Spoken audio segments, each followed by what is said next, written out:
forward. When we first considered writing a book about the internment of Japanese Americans during World War II, we told a New York writer friend about the idea. He said, "It's a dead issue. These days, you can hardly get people to read about a live issue. People are issued out." "I know it," my husband said. "I'm issued out myself. The issue isn't what we want to write about. Everybody knows an injustice was done. How many know what actually went on inside? If they think anything, they think concentration camps, but that conjures up Poland and Siberia, and these camps weren't like that at all." So we set out to write about the life inside one of those camps, Manzanar, where my family spent 3.5 years. We began with a tape recorder and an old 1944 yearbook put together at Manzanar High School. It documented the entire camp scene, the graduation seniors, the guard towers, the judo pavilion, the creeks I used to wade in, my family's barracks. As the photos brought the world back, I began to dredge up feelings that had lain submerged since the 40s.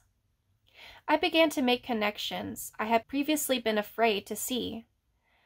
It had taken me 25 years to reach the point where I could talk openly about Manzanar, and the more I talked, the clearer it became that any book we wrote would have to include a good deal more than day-to-day life inside the compound.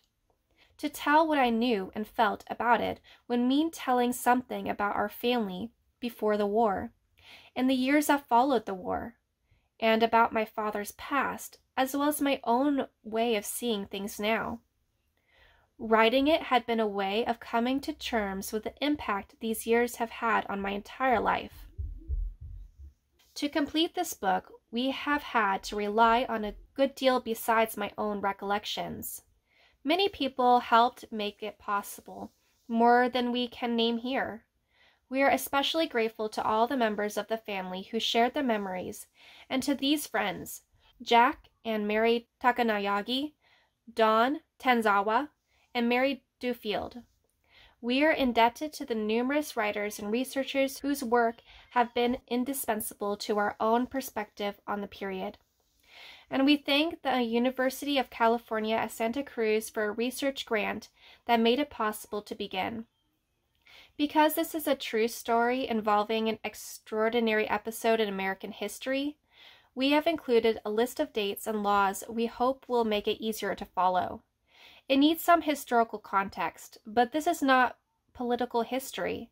It is a story, or a web of stories, my own, my father's, my family's, tracing a few paths out of the multitude of paths that led up to and away from the experience of the internment. Jeanne Wakatsuki, Houston, Santa Cruz, California, March 1973.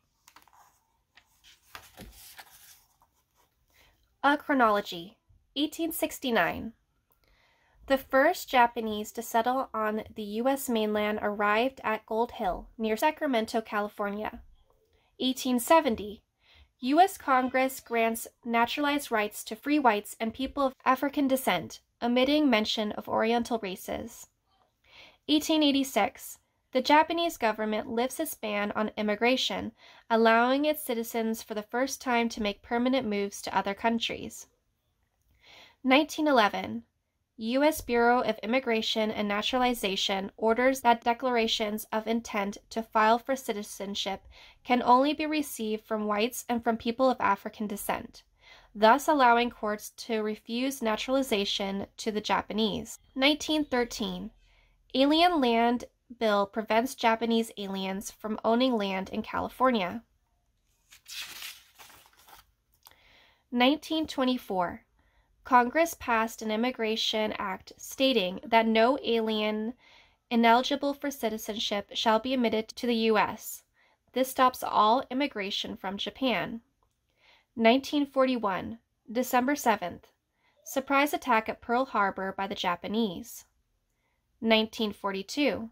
February 19th.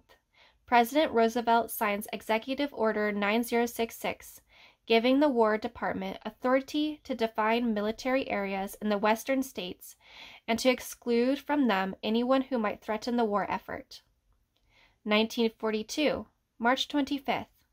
Evacuees began to arrive at Manzanar Camp in Owens Valley, California, the first of the permanent camps to open. 1942, August 12th. Evacuation completed. 110,000 people of Japanese ancestry removed from the West Coast to 10 inland camps. 1944, December 18th. U.S. Supreme Court rules that loyal citizens cannot be held in detention camps against their will, the first major step toward the closing of the camps.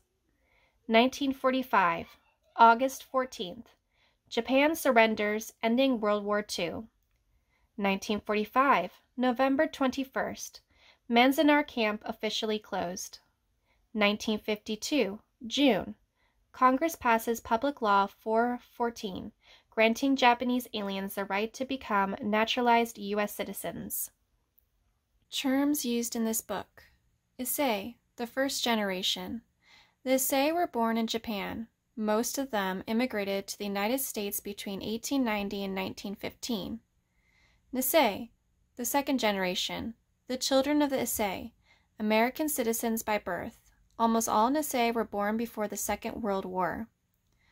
Sansei, the third generation of the Americans with Japanese ancestry, most of them born during or after the Second World War.